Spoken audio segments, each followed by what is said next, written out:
Desde que o homem caiu, Adão, a história da redenção, ela nos mostra uma tensão entre o transitório e o eterno. Isso aparece desde o princípio, quando nós vemos os descendentes de Caim e a cidade dos homens, a cidade do pecado, e os descendentes de Adão em Sete, dentre os quais temos Enoque, que andou com Deus a tal ponto de Deus tomar para si. Uma descendência que diz o texto que a partir do filho de Sete começou a invocar o nome do Senhor. Então essa tensão vai aparecer na história redentora. E com certeza você já foi confrontado pelo Senhor na sua palavra, de forma que foi chamado por Deus a olhar para as coisas celestiais. Mas você ainda está aqui? Sim, você ainda está aqui. E a Escritura então mostra o tempo todo que enquanto estamos aqui vivendo o nosso dia a dia, o nosso coração deve estar nele e nas promessas dele, porque tudo aqui passará. E é interessante que essa tensão entre o transitório e o eterno aparece em Ageu, na figura da vida diária deles e a presença de Deus por meio do tempo.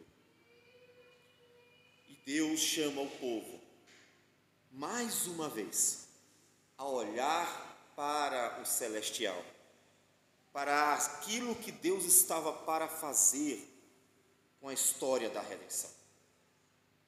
Esse é um desafio constante para nós, porque como nós já falamos, nós estamos aqui, nós não saímos desse mundo.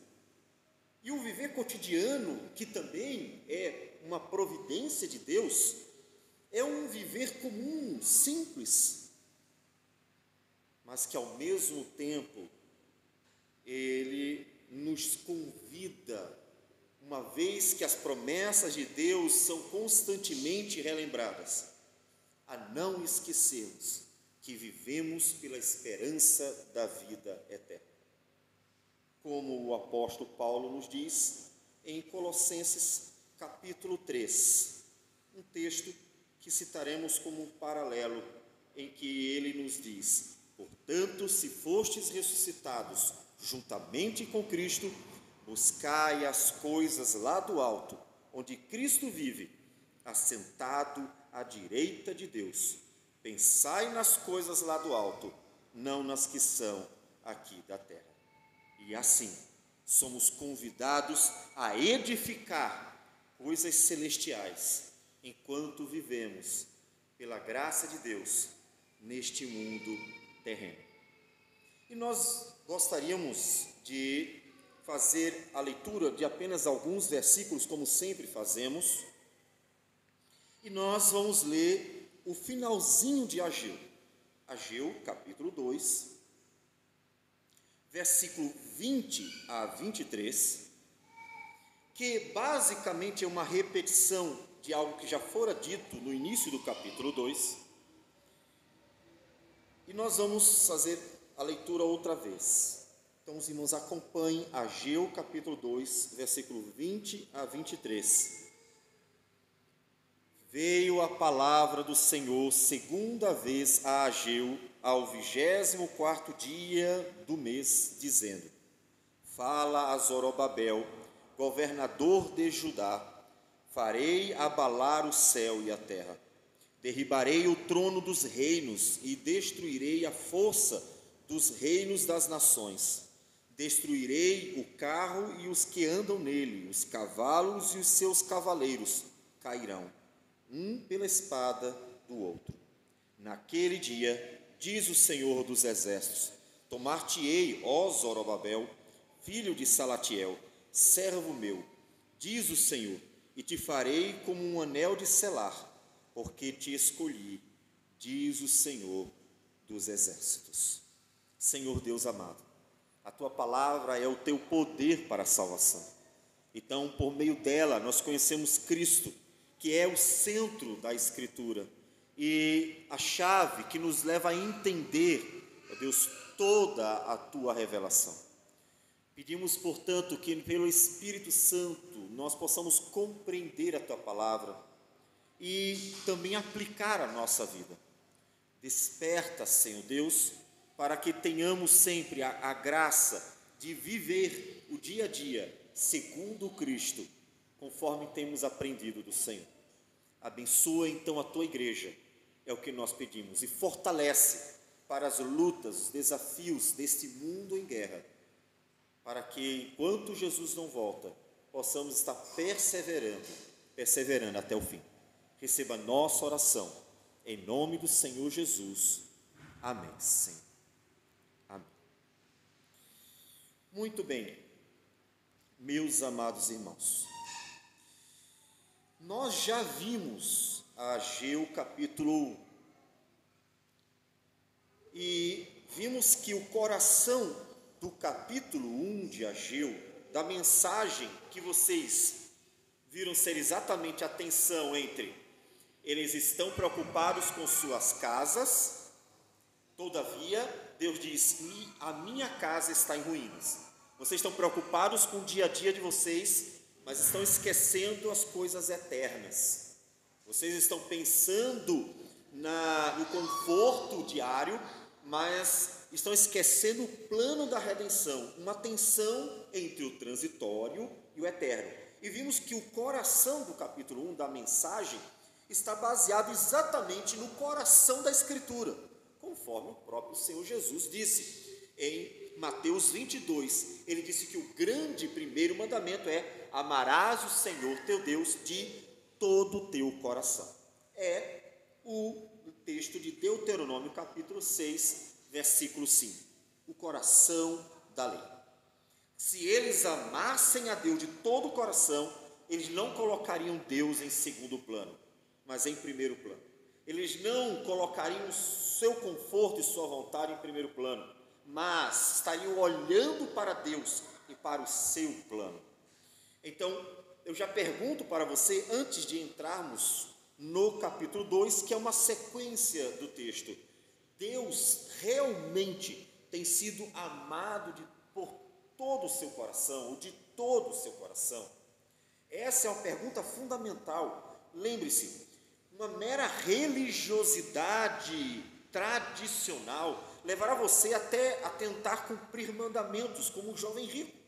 O jovem rico, ele chegou para Jesus, perguntou o que faria para herdar a vida eterna, ele ouviu aquilo que queria ouvir, ele estava sendo educado nos mandamentos, mas Jesus mostrou para ele que havia um problema seríssimo, é que apesar dele estar vivendo segundo a lei ensinada pelos fariseus, aquela explanação que nós vemos no Novo Testamento ser superficial comparado com o que era o propósito de fato do Senhor, ele conhecia tudo isso, mas Jesus mostra, o coração dele não estava no Senhor como deveria.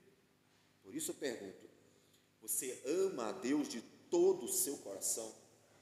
Olhe para si mesmo e pergunte a si mesmo, Deus é prioridade? Deus está à frente? Amar de todo o coração significa que Ele é o Senhor absoluto da sua vida e Ele é aquele para quem toda a sua vida está entregue. E essa pergunta ela é fundamental, porque é o primeiro grande mandamento. Você ama ao Senhor assim? Observem que, se não fosse esse amor, os mártires não teriam, de fato, deixado os deleites de sua vida para morrer por Cristo Jesus. Então, o coração está sendo tratado, do assunto que está sendo tratado pelo profeta Ageu, é o coração da própria lei. Só que Ageu, ele está insistindo num ponto. O ponto de insistência do profeta Ageu é a construção do templo. O que aconteceu? Aconteceu que, quando eles foram para o cativeiro da Babilônia, o templo de Jerusalém foi destruído pelos babilônios, pelos caldeus. O templo que representava a presença de Deus no meio do seu povo. Para aqueles que não estavam atentos às profecias de Jeremias e até de profetas anteriores, aquilo poderia significar uma derrota. Por isso Deus fala e opera tremendamente lá na Babilônia, por meio de seus servos, como nós vimos no livro do profeta Daniel, mostrando que a destruição do templo de Jerusalém não foi a derrota de Judá ou mesmo de Deus perante os povos, mas fora uma obra do próprio Deus para purificar o seu povo. Então, sem um templo, o povo é levado para o cativeiro. Só que os 70 anos acabaram, volta ao povo. E é então que o profeta Ageu, nós veremos também o profeta Zacarias, são levantados pelo Senhor para falar. O livro do profeta Ageu, ele é revelado em apenas um ano. Na verdade, são alguns meses. No capítulo 1, sexto mês, capítulo 2, no início, é o sétimo mês, depois no versículo 10 é o nono mês. Apenas alguns meses em que Deus revelou aquilo que está escrito no livro do profeta Ageu. E a mensagem é: vocês têm que edificar o templo do Senhor. Vocês têm que edificar o templo do Senhor. Por que era fundamental edificar o templo do Senhor? O capítulo 2, ele, que é o sétimo mês do segundo ano do rei Dario, ele já começa dizendo, a partir do versículo 2, fala agora a Zorobabel, filho de Salatiel, governador de Judá, e a Josué, filho de Josadaque, o sumo sacerdote, e ao resto do povo, dizendo. Observe que coisa interessante. Tanto no capítulo 1, quanto nesse versículo que nós lemos do capítulo 2, aparece aqui as duas figuras que são os dois ofícios do próprio Cristo, que nós, então, conhecemos no Novo Testamento. Nós temos Zorobabel, que é o governador de Judá, e temos Josué, que é o sumo sacerdote. Percebe? O profeta, que é o terceiro ofício de Cristo, ele está falando para o governador e para o sumo sacerdote. Esse Zorobabel aparece na genealogia do Senhor Jesus, mostrando que, ainda que seja chamado de governador, ele é a figura da realeza da dinastia davídica. Capítulo 1 de Mateus, versículo 12, diz: depois do exílio na Babilônia, Jeconias gerou a Salatiel, e Salatiel a Zorobabel. Zorobabel é parte da genealogia do Senhor Jesus. Portanto, apesar de 70 anos espalhados no cativeiro da Babilônia, observe que Deus preservou a linhagem de seu filho. Aqui está o legítimo herdeiro do trono de Davi, chamado de governador, mas é a figura do rei. E temos o Josué, que é o sumo sacerdote, ambos ouvindo o profeta falar. Portanto, observe que no livro de Ageu é muito marcante a figura dos três ofícios que apontam para Cristo Jesus, ainda que saibamos que Jesus é sumo sacerdote segundo a ordem de Melquisedeque. Todavia, não deixa de apontar para o sacerdócio de Cristo, este sacerdócio que fora ordenado por Deus a Moisés. Então, é preciso erguer o templo. Os ofícios estão preservados, mas o templo ainda está em ruínas. Deus, com sua fidelidade, preservou o filho de Davi. Deus, com sua fidelidade, preservou os descendentes de Levi, o sacerdócio de Arão. E Deus, em sua fidelidade, levantou mais profetas. Os profetas continuam falando da parte de Deus, mas a responsabilidade do povo de manter o templo erguido não estava sendo cumprida. E o templo cumpre um papel fundamental, como nós veremos. Então, versículo 3, vem a mensagem. Quem dentre vós que tenha sobrevivido contemplou esta casa na primeira glória? Pessoas que viram o templo antes da queda, são pessoas bem velhas, que eram pequenas na época, foram deportadas, que viram o templo de Salomão antes da destruição. O profeta pergunta: quem de vocês viu? Havia sim, pessoas tinham visto o templo de Salomão antes da destruição. Podemos ver isso em Esdras, no capítulo 3.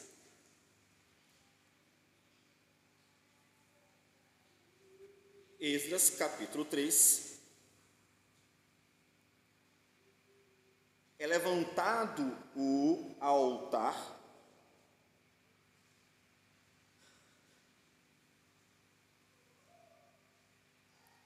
Todo o capítulo 3 vai mostrar o início da obra em que o altar é levantado pelo Senhor. E nesse momento que o altar é levantado pelo Senhor, alguns dos filhos de Israel veem que a obra que havia sido começada, ainda incompleta, não se comparava ao templo de Salomão. E, diante disso, diz o texto no versículo 12, que muitos dos sacerdotes e levitas e cabeças de famílias, já idosos, que viram a primeira casa, choraram em alta voz, quando à sua vista foram lançados os alicerces desta casa. Eles choraram. Diz que outros se alegravam.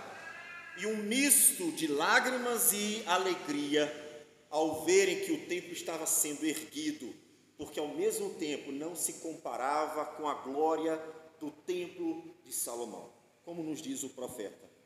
E como vedes agora, não é ela como nada aos vossos olhos?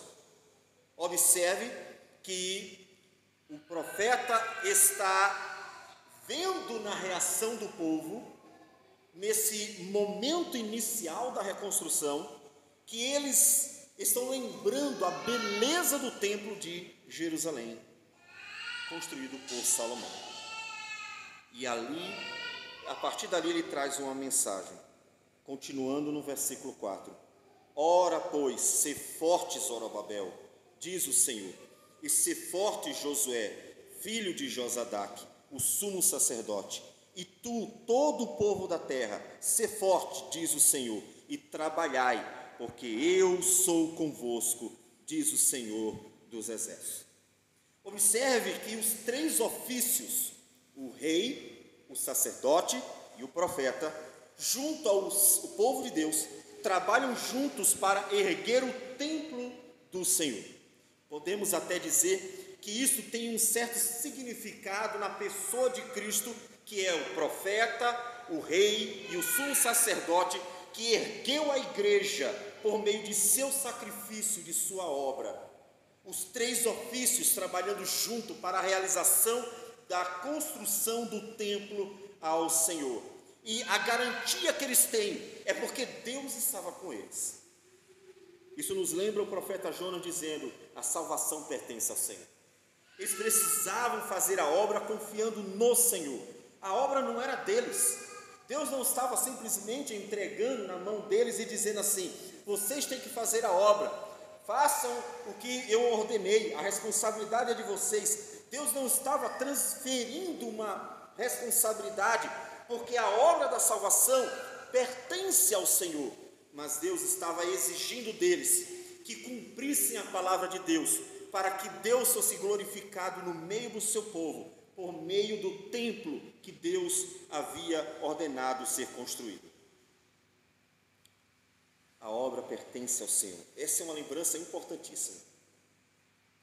Quando nós batalhamos pelo Senhor, batalhamos na certeza de que a obra pertence ao Senhor.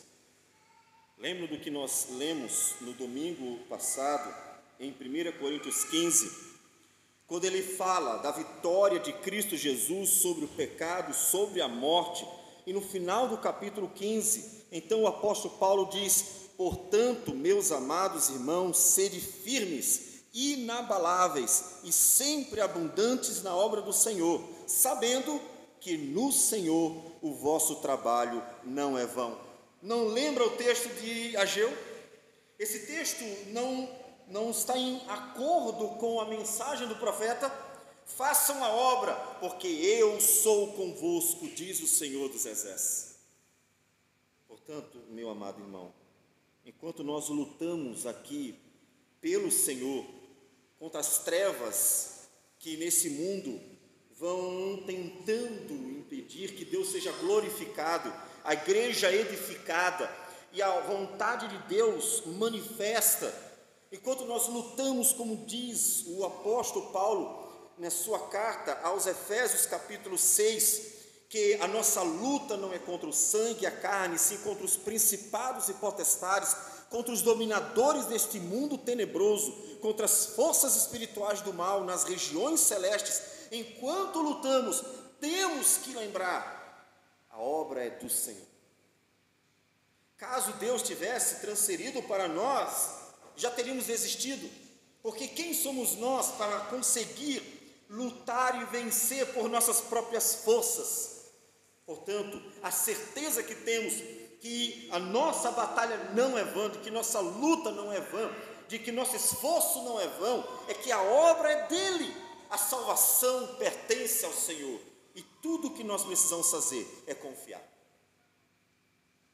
Era o que tanto Zorobabel quanto Josué precisavam fazer, simplesmente confiar no Senhor. E, vamos dizer, pela segunda vez, Josué ouve as palavras de Deus dizendo: não te mandei eu? Sê forte e corajoso, não temas nem te espantes, porque o Senhor teu Deus é contigo por onde quer que andares. Essa voz que ecoou forte, encorajando Josué a entrar na terra prometida e conquistá-la conforme a ordem do Senhor, ecoa novamente a Zorobabel e a um outro Josué, dizendo: trabalhem, ergam o templo, porque eu sou com vocês. A certeza de que o templo seria erguido não estava na habilidade deles, não estava na inteligência deles, não estava no ofício dos que trabalhavam na obra, estava na promessa de Deus: eu estarei com vocês. E essa era a certeza, a garantia de que o templo do Senhor seria erguido. Se nós formos para Esdras e Neemias, veremos que a obra fora realizada com lutas. Tanto a construção do templo, ou reconstrução do templo, quanto dos muros de Jerusalém, tiveram ao mesmo tempo todo tipo de empecilho. Os inimigos tentaram impedir de todos os lados que a obra fosse realizada, todas as formas. Mas, exatamente por causa da presença de Deus com os seus filhos, seu povo, a obra foi concluída. E nós, no 6º ano de Dario, teremos o templo reconstruído. Mas, continuando no texto, Deus diz ainda pelo profeta, versículo 5, ele diz: segundo a palavra da aliança que fiz convosco quando saístes do Egito, o meu Espírito habita no meio de vós, não temais. Observe que Deus leva o povo de volta para a aliança bem antiga, a aliança que ele fez quando saíram do Egito. Ou seja, ele está relembrando que se eles forem fiéis, Deus abençoará. É interessante que ele não cita a aliança feita com Davi. Deus poderia citar a aliança feita com Abraão, até mesmo antes com Noé. Poderia citar e principalmente poderia citar a aliança feita com Davi, porque a aliança feita com Davi prometia que um filho de Davi reinaria para sempre. É exatamente essa dinastia davídica que culmina em Cristo, que é o Rei eterno de toda a glória. Mas Deus não cita. Por que Deus não cita? Porque aqui Deus está dizendo ao povo que se eles forem fiéis e obedecerem, verão que Deus em tudo estará abençoando a vida deles. O livro, de fato, está relembrando a aliança mosaica, para que o povo possa, diferente da geração que fora castigada, possa estar agindo de acordo com a vontade, a palavra de Deus, a lei do Senhor, de forma fiel, para que Deus abençoe. Mas e a aliança com Davi? Deus estava sendo fiel. Como nós mencionamos, o livro já começa citando Zorobabel, filho de Salatiel, governador de Judá. O capítulo 2 também faz menção a Zorobabel, filho de Salatiel e governador de Judá, mostrando, portanto, que Deus estava sendo fiel à sua aliança, a aliança feita com Davi, o rei de Israel. Deus sempre será fiel. Se você, em momentos difíceis da vida, tem aquela sensação de abandono, porque é isso que normalmente sentimos quando nós estamos passando por lutas e Deus parece estar silencioso, ainda que sua voz ecoe poderosa diante de nossos próprios olhos, mas aquela sensação de estarmos sozinhos vivendo, andando pelo vale da sombra da morte, aquela sensação que todos os filhos de Deus passam em algum momento da vida. Então, a voz do Senhor nos lembra: Deus é fiel às suas promessas, Deus é fiel à sua aliança, e Deus nunca deixará de ser fiel à sua aliança. Forma que o apóstolo Paulo, ele nos lembra, dando-nos esse conforto, dizendo em 2 Timóteo, capítulo 2, versículo 13, se somos infiéis, Ele permanece fiel, pois de maneira nenhuma pode negar-se a si mesmo.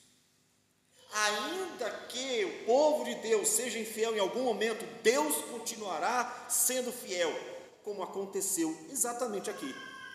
Deus castigou o seu povo, mas se manteve fiel e conservou a aliança feita com Davi e preservou os ofícios que apontam para Cristo, aquele que é o nosso Rei, sumo sacerdote eterno e nosso profeta. O povo deveria olhar para a aliança. Só que aqui Deus não quer apenas que ele olhe para a aliança graciosa que traz promessas pelas quais deveriam viver, alimentando a esperança por saber que tudo dependia só de Deus. A construção do templo exigia deles atitude. E, portanto, Deus lembra da aliança feita com Moisés.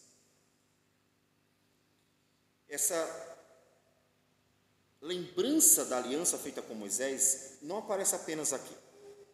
No capítulo 1, que nós já lemos hoje, Deus diz assim: considerai vosso passado.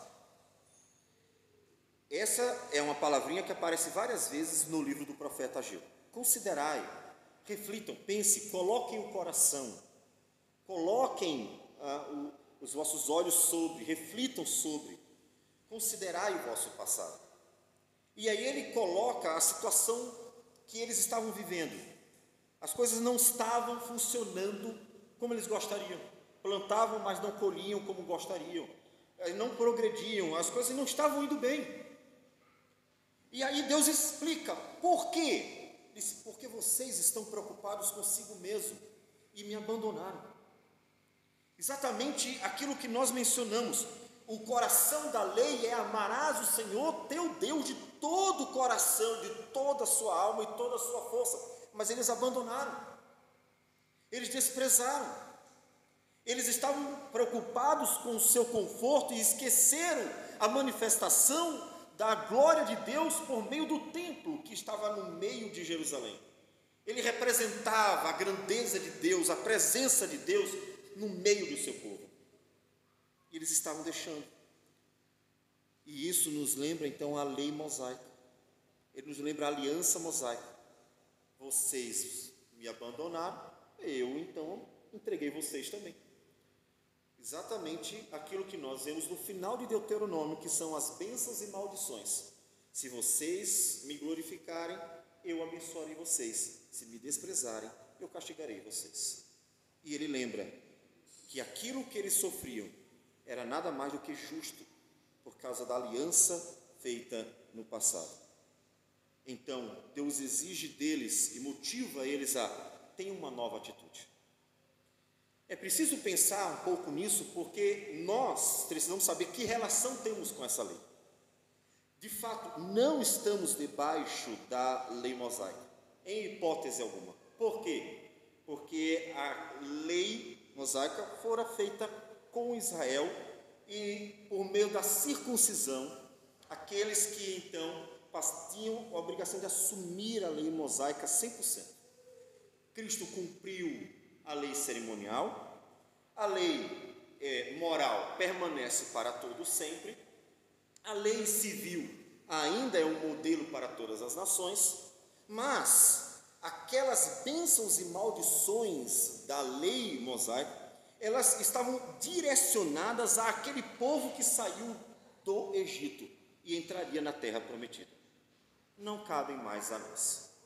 Mas existe alguma aplicação dela para a nossa vida? Sim, existe. E no Novo Testamento, Deus continua dizendo que devemos viver para a glória dEle, e isso agrada ao Senhor, e Ele nos abençoa segundo sua vontade. Da mesma forma que todo e qualquer pecado desonra a Deus, ou como diz Paulo, entristece o Espírito Santo, e que, portanto, traz da parte de Deus a disciplina. Onde é que nós vemos isso? Nós vemos isso em Coríntios, na ocasião do ensino sobre a ceia, em que o apóstolo Paulo diz que muito dentre eles estavam doentes e até mortos por causa do desprezo para com a ceia do Senhor. Portanto, Deus, por mais que não estejamos debaixo da lei mosaica, à semelhança de Israel, nós temos um princípio que permanece na história humana. É que Deus quer de nós aquilo que é bom, e que Deus repudia aquilo que é mal, e que Deus abençoa, de fato se agrada daquilo que é bom, mas que Deus ainda disciplina quando vê o mal.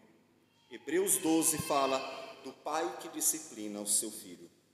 Portanto, devemos viver para a glória de Deus, na certeza de que Deus ainda se relaciona conosco assim, como um Deus que se agrada do que é bom, mas também Ele castiga e disciplina aquilo que é mal.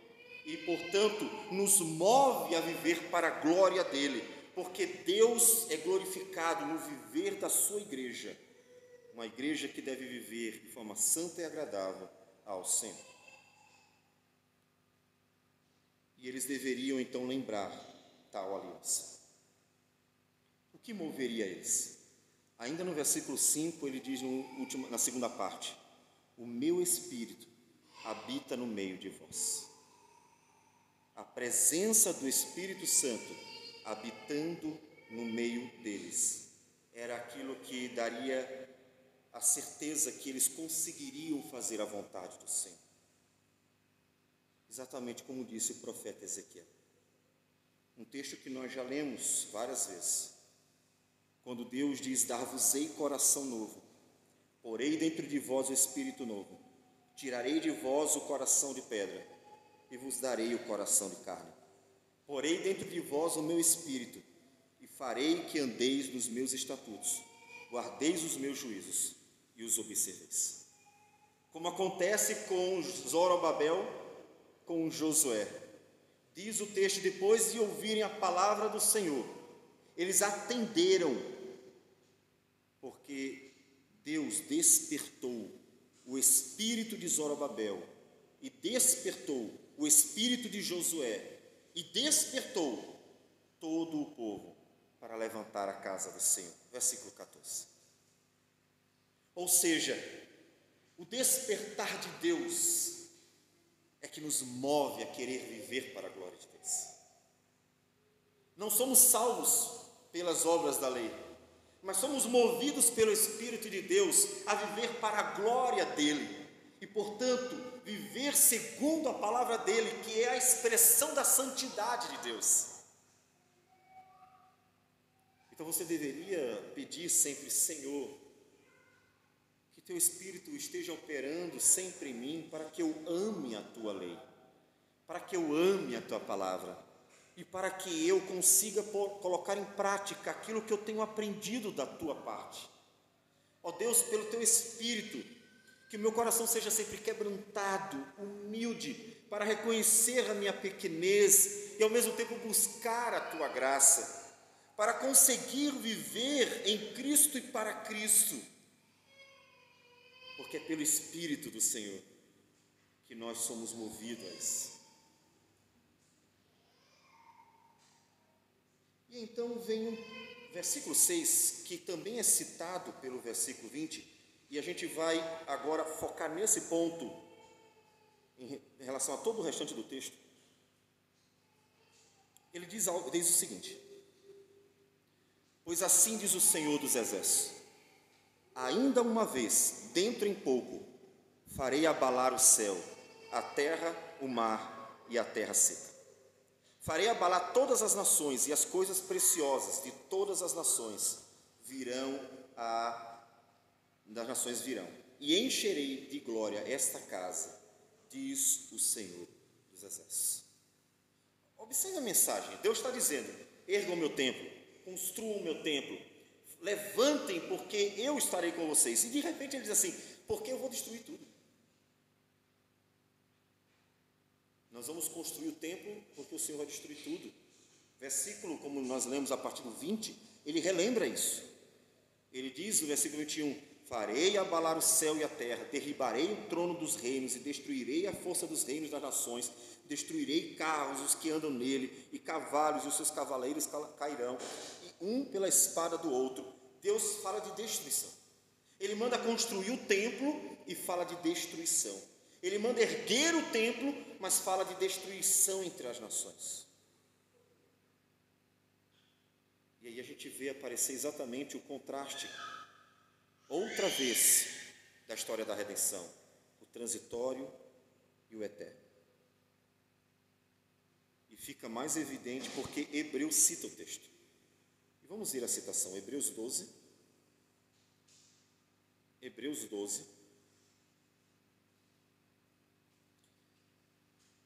versículo 26 a 29, diz assim: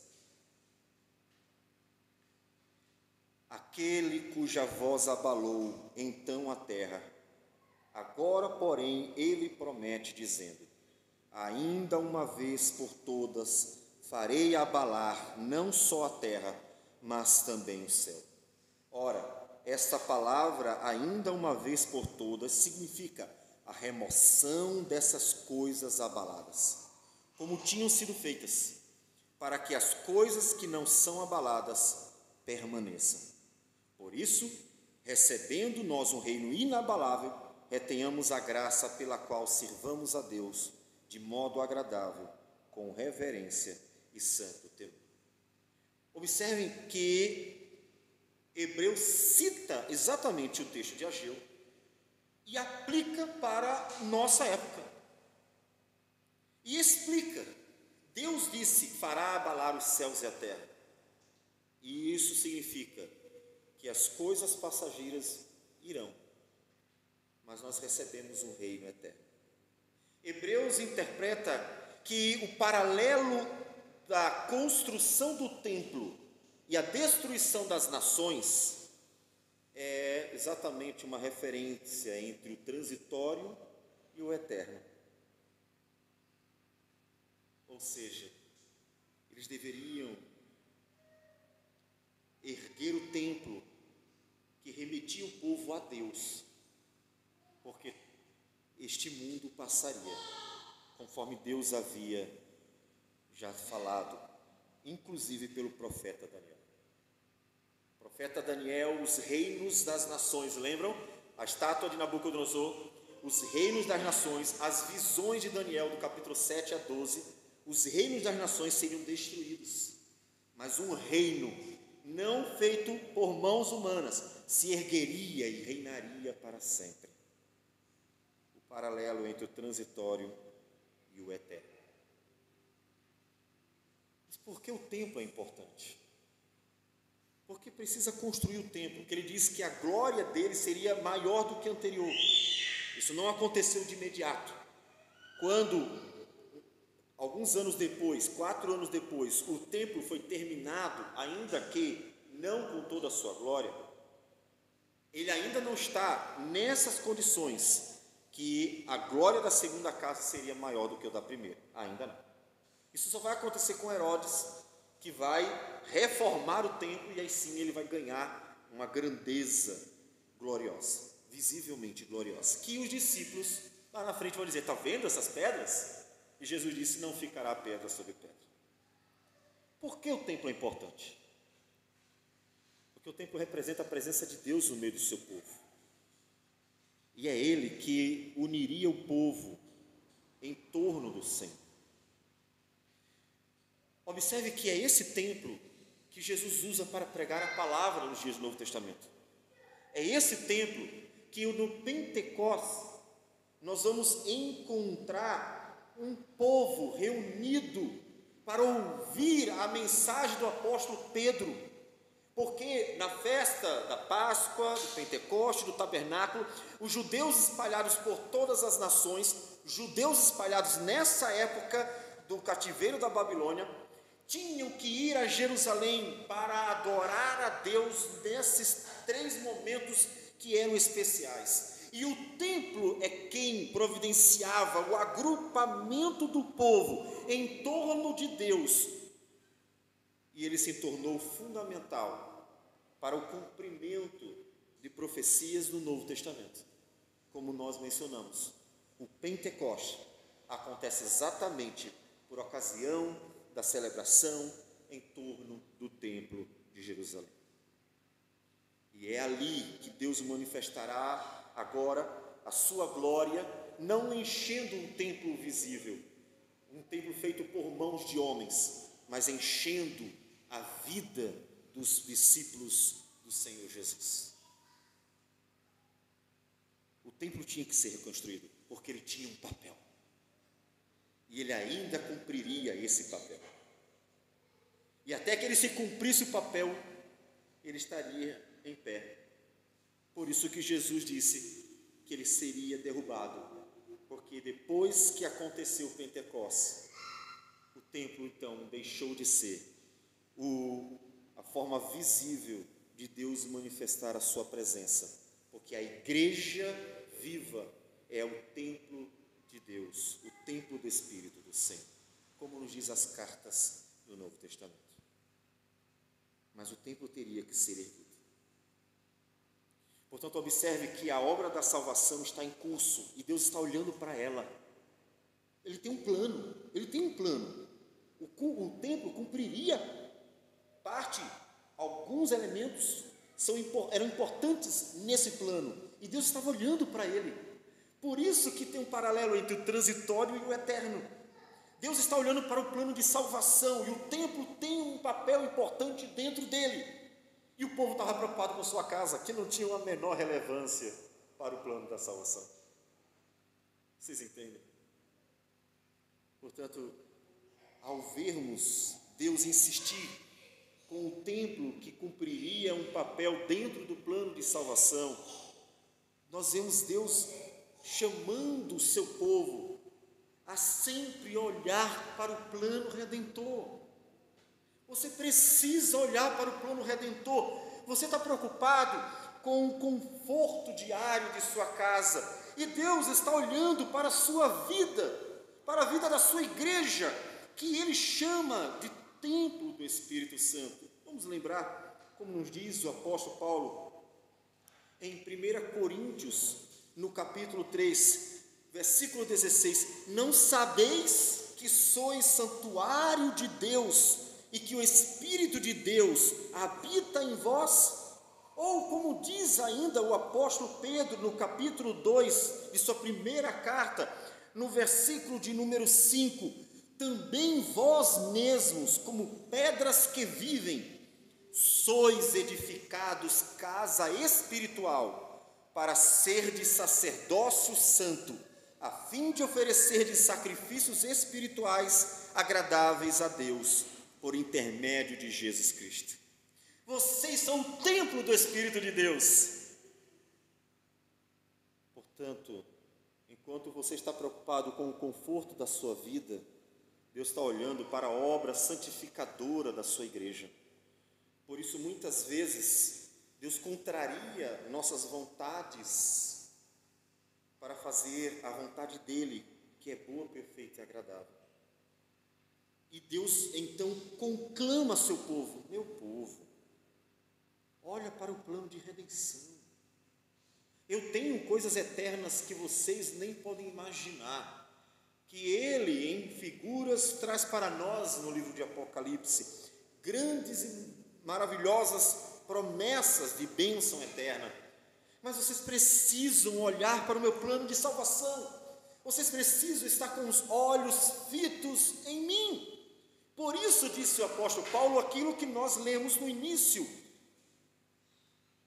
se fostes ressuscitados juntamente com Cristo, buscai as coisas lá do alto, onde Cristo vive, assentado à direita de Deus. Olhem para o meu plano de salvação, porque assim você vai conseguir se alegrar na obra de Deus na sua vida.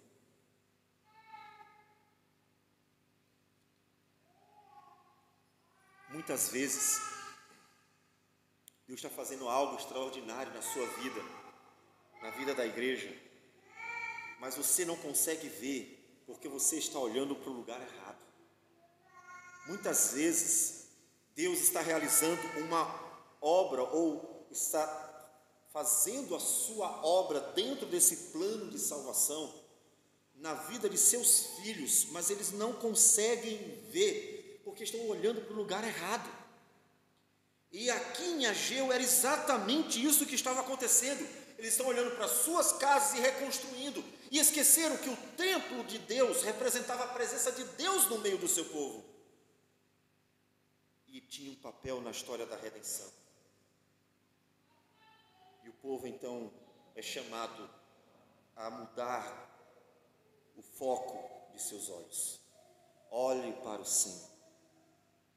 Meu amado irmão, olhe para o Senhor, olhe para a salvação, olhe para o plano de redenção, olha para o Senhor. Essa é uma mensagem que nós podemos ver na vida de Enoque, que andou com Deus e Deus tomou para si. Na vida do apóstolo Paulo, que abriu mão de todas as regalias que ele tinha como um homem privilegiado de seu tempo, para sofrer os danos de um apóstolo de Cristo.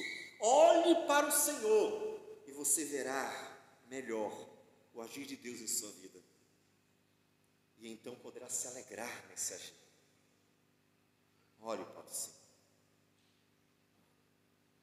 E é exatamente nessa mesma linha de pensamento que o versículo 23 do capítulo 2 nos fala: naquele dia, diz o Senhor dos Exércitos, tomar-te-ei, ó Zorobabel, filho de Salatiel, servo meu, diz o Senhor, e te farei um anel de selar, porque te escolhi, diz o Senhor dos Exércitos.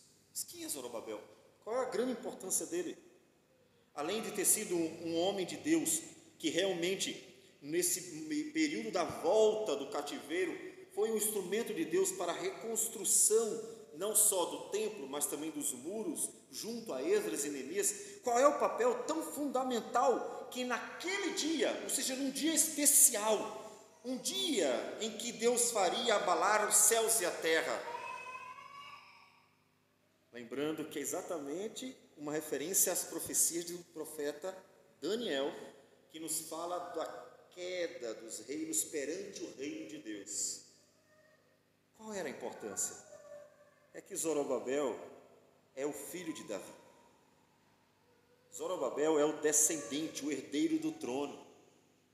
E, portanto, Zorobabel, como Davi, está cumprindo o papel de ser uma figura de Cristo.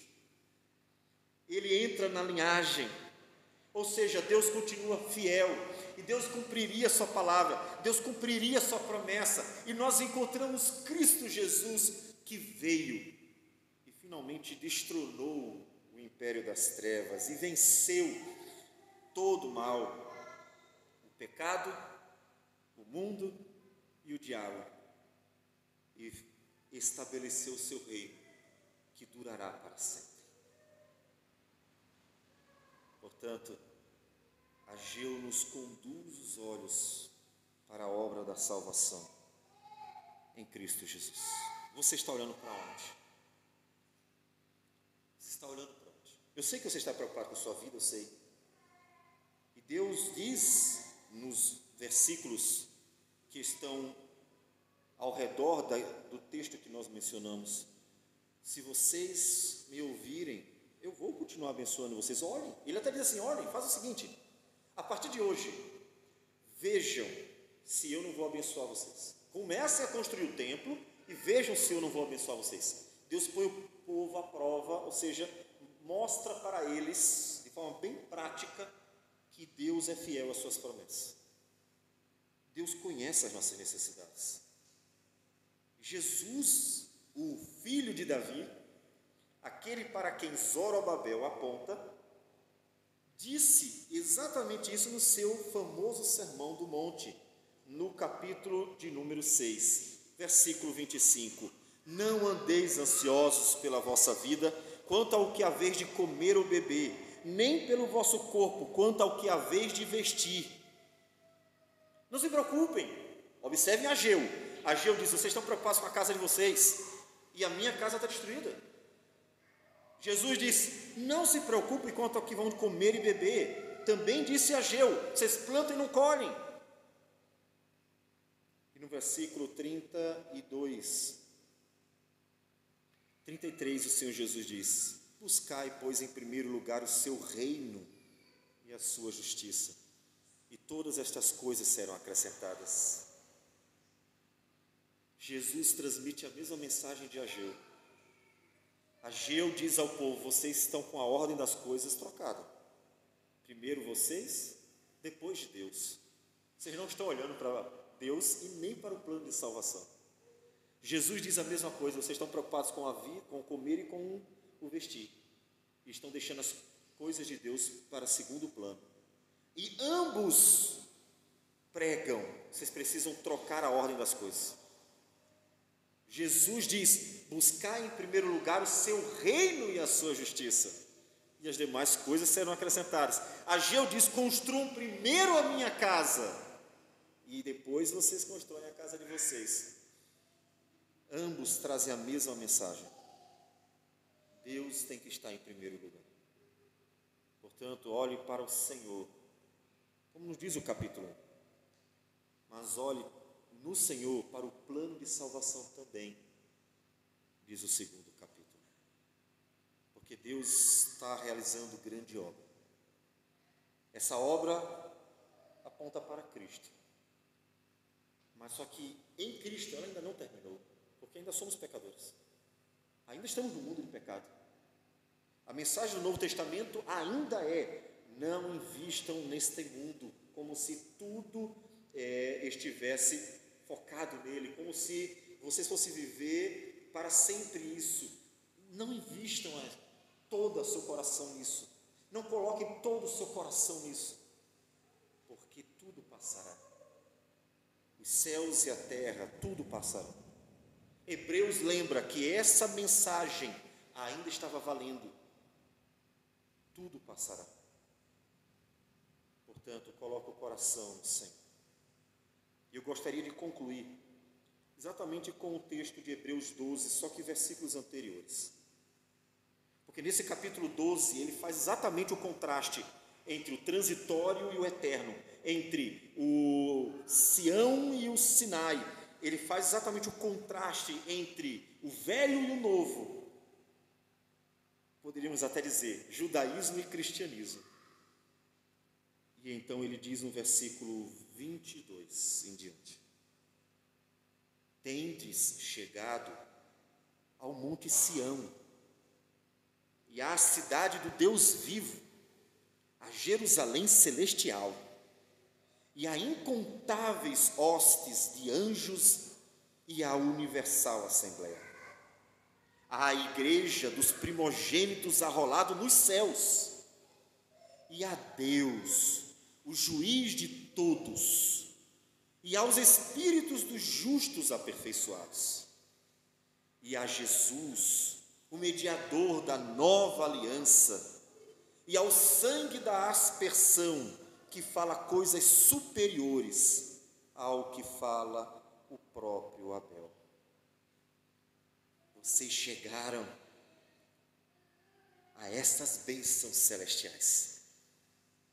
Então, não troquem as bênçãos espirituais, celestiais, que Paulo chama de bênçãos espirituais nas regiões celestiais em Cristo Jesus, Efésios 1:3.